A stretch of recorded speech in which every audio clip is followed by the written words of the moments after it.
Practice the exercises slowly at first, and to see the music notation and find more detailed text explanations, you'll find this lesson on drummagazine.com. We're back with part 3, comparing our speed to that of the legendary Buddy Rich. If you've missed any of the first 2 parts, please check them out before proceeding to this one. Okay, so our single stroke roll building process so far has been to practice each hand separately first to build speed and endurance, and then we added the other hand and built up the single stroke roll. Now, because we're adding accents, we're going to go back to working on each hand separately to work on speed and endurance with the added accents. But a word of caution. You may be tempted to skip this part and just work on adding the accents to your single stroke roll, but I suggest that you don't be in a rush to skip ahead just yet. If you develop your accents on each hand separately first, you'll find it much easier when it comes to putting both hands together later on. Here I'm working on exercise 5 at a metronome speed of half note equals 100. Remember, we're only playing the circled notes.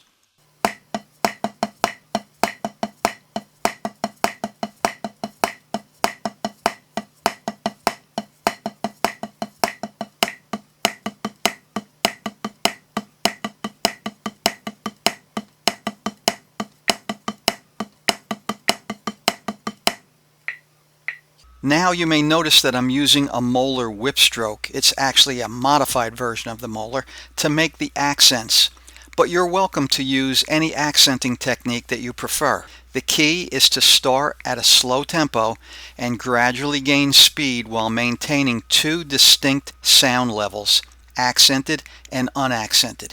This is what Buddy did so well. His dynamic levels were totally distinct from each other, and one never disturbed the other. On this one, I'm working on exercise 5 with the metronome set to half note equals 158.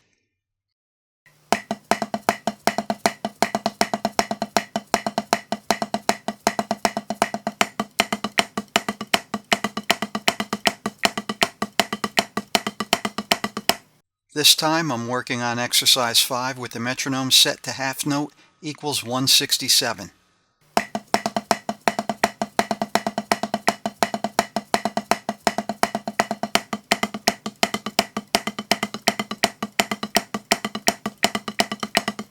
Notice how at each speed level you can hear only 2 distinct sound levels, not 3 or 4. That's what I'm referring to when I say clean speed. So listen carefully as you play to make sure you're playing it as cleanly as possible. If you're having problems hearing it as you're playing, it'll help to record yourself and then play it back. Next, I'm demonstrating exercise 6, which consists of continuous triplets. Remember to play the circled notes only. Try to reach a goal of 60 seconds non-stop. This will give you the ability to play 474 beats per minute with a single hand, which is equal to Buddy's top speed.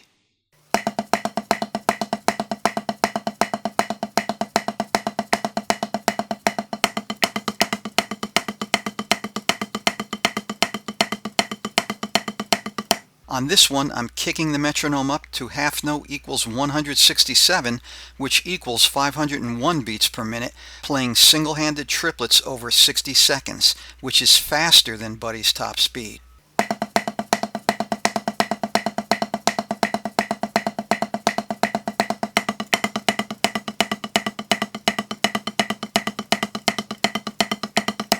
What I loved so much about Buddy Rich was his ability to just throw in accents anywhere, and everything else that he was playing always maintained that clean, perfect sound. That's what we want to shoot for when we're trying to do this drill. Next time, we're going to put this single stroke roll, accented single stroke roll together. Until then, have fun and stay loose.